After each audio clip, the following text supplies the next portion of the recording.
Hi everyone, it's Melissa, and today I am sharing with you what I read in September. For me, September was the month of the memoir. I read 6 books in September, and half of them were memoirs. And all of the memoirs I enjoyed. So I will talk about the other books first, and then I will share the memoirs that I read. I focused on shorter books for the most part for Shorty September, so I was able to read more books than I have been reading lately. So overall, very good reading month. I will start with the first book that I finished in September, which was The Perfect Nanny by Leila Slimani. This book I ended up liking but not loving, and I really thought I was going to love this. First things first, this looks like it's a thriller. It might sound like a thriller, but it is very much not a thriller. And that's fine. I already knew it wasn't really a thriller, but I do think the marketing lets it down, or at least the cover design maybe lets it down a little bit. You know from the get-go that the 2 children are dead. And rather than being a thriller where you're worried that the children are going to be killed, or being a mystery where you're trying to figure out who did it, you know what happened. And this is more so looking at the character of the nanny and figuring out how she got to this place, how she goes from being the perfect nanny to being someone who could do something like this. The book does go into the class divide in Paris and how that plays into this whole story, but it never goes deep enough. And although the book is supposed to be about looking at this character and seeing how she could get to a place where she could commit this crime, I didn't feel like we ever really got there. And you do get into her head a little bit.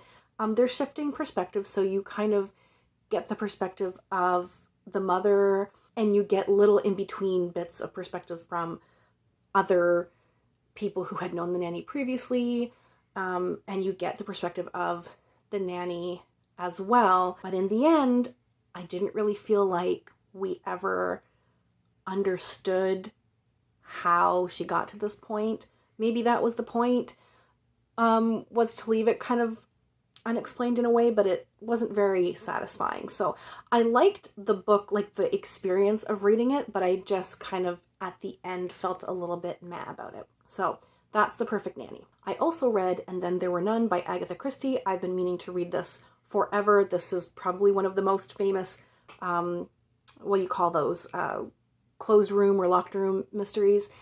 And I really enjoyed it. I don't think it was as good as I thought it was going to be, or that's not really fair. It's very good. I think the expectations were so high because this is the book that everyone says is Christie's best or one of her best. And I really, really liked it, but I think my expectations were just sky high for this.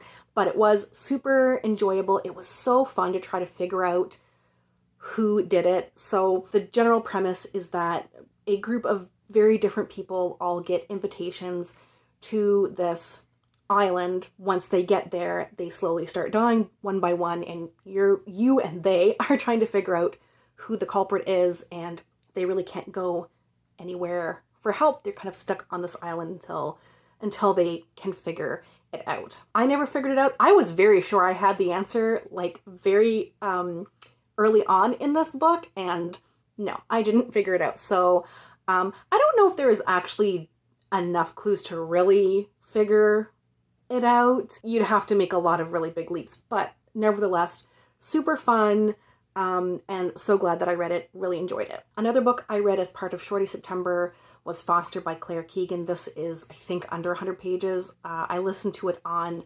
audiobook, and I think it was I don't even think it was 3 hours. It was very short. I was a little bit let down by this book. It's been getting lots of high praise, and I did enjoy the writing, and I did enjoy the characters. It's about a young girl who is sent to live with relatives, maybe distant relatives. We're not sure how they're related, I don't think. Is sent to live with them while her mother is about to give birth. So I liked the writing and I liked the narration. I thought those were both really well done. It was a sweet, gentle little story, but I think I just missed the point. I'm not sure what the point was supposed to be. I just wanted something more, I guess, from the story. So not a bad book, just nothing spectacular. And I guess I'm just at a loss as to why everyone has been speaking so highly of it. So the next 3 books are the 3 memoirs that I read. And I'll start with the one I read in physical format, and that is Working Stiff, 2 Years, 262 Bodies, and the Making of a Medical Examiner. This is by Judy Melinek and TJ Mitchell. So this is Judy Melinek's memoir. TJ Mitchell is her husband who helped her write the memoir. And as the title would suggest, it's about how she became a medical examiner, about her getting into forensics. She had previously been doing a residency to become a surgeon and decided that wasn't for her and was interested in pathology. So she took this opportunity to train at a medical examiner's office in New York City, and she was there for 2 years. She started, I think it was like at the end of summer in 2001, and so she was part of the medical examiner team during 9/11. That's a part of the book. It's not, it's a very small part of the book. This is about the entire 2 years and kind of like the lessons she learned, explaining, what goes into an autopsy and an investigation of death. How do they determine cause of death and manner of death, meaning was it an accident, self-inflicted, or a homicide, or undetermined? How do they come to those decisions? What drew her to this? How she feels about her job and how it affects her, and how she's able to affect other people through what she does. Thought this was really fascinating. I have an interest in medical examination. I think it's just a super interesting topic. I read another book actually from another pathologist that I thought was just okay. It was called Unnatural Causes. I feel like the author's name is Shepherd, but I can't actually remember. I will put it below.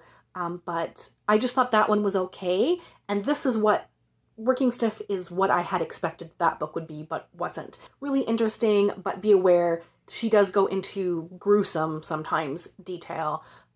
She has investigated deaths that were very traumatic deaths, very violent deaths, so very painful deaths. And so it's not exactly easy reading, but not every single page of the book is like that. But there are details in here that aren't going to be for everybody, but I thought this was really well done and highly enjoyed it.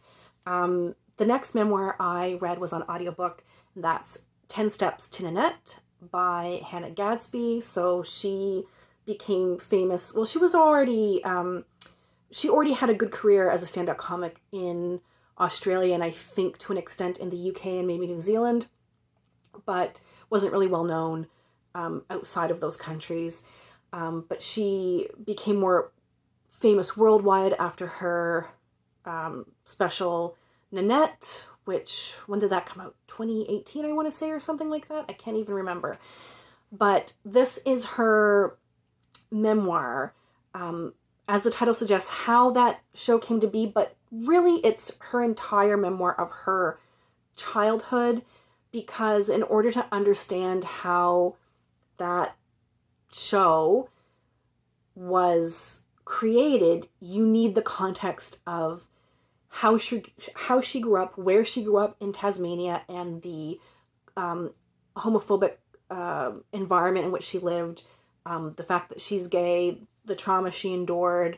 You need kind of all of that context to really understand how she got to the place to write that show. She does talk about some of the traumatic things that she went through. So there are some hard bits to this book, but it is full of her dry wit, but done with a lot of care and reflection, which you really want, or at least I really want in a memoir. So highly recommend this, especially if you enjoyed the special Nanette, then I think you would really like learning about how it came to be. And I read this as part of Straya September, and so glad that I did. The last memoir that I read in September, I also listened to on audiobook. And I should mention actually Nanette, or 10 Steps to Nanette, was read by the author as well. This one is also read by the author. It is Did Ye Hear Mammy Died by Séamas O'Reilly. And I really loved this. I think some people think or assume that this is a grief memoir, and obviously grief is a part of it, but this is not a grief memoir. This is a childhood memoir. Obviously, grief was a part of his childhood, being that his mother died when he was just shy of 6 years old. But because he was so young, he didn't really, at the time, understand the gravity of what had happened, the permanence of what had happened. He dealt with those things as he grew up, and he talks about how grief isn't a one-time thing, that you grieve almost in chunks as you age. And just like to show the tenderness of his age and how ignorant he was to what was happening, the title of the book was based on how he was welcoming people into their home for the wake of his mother. People were arriving grief-stricken. His mother, I think, was about 43 when she died. And him saying, "Did you hear Mammy died?" Pardon my awful Irish accent. And yeah, it just really shows the tenderness of his age. And I think the title is perfect to also show kind of the balance that this book brings. So it is full of humor. It is not this down in the dumps grief memoir. It is a childhood memoir with grief in it. He doesn't dwell too much on trauma. He grew up in Northern Ireland, and so obviously the Troubles were part of his story, but it's very much in the background because as he explains in interviews, I watched a couple of interviews with the author, when you're growing up in it, it just seems like an everyday normal thing, and so you don't even really think about it as this extraordinary event. So it's not a trauma memoir in that way, talking about the Troubles. It is a childhood memoir, primarily about growing up in a large family. He had 10 brothers and sisters, and it's a lot about his father and how his father raised their family, and how his father was there for them as a single parent raising all of these children. And yes, it is about losing a mother at a young age, but it is much more about his family and how they coped growing up. And it is funny. It never gets overly sentimental. I think this would appeal to a lot of different readers, especially if you're not super into very, very sad grief memoirs. This is really well balanced, like I said. So those are the 6 books that I read in September. If you have any thoughts on these books, please let me know in the comments below. Thank you all so much for watching, and we'll chat soon. Take care. Bye.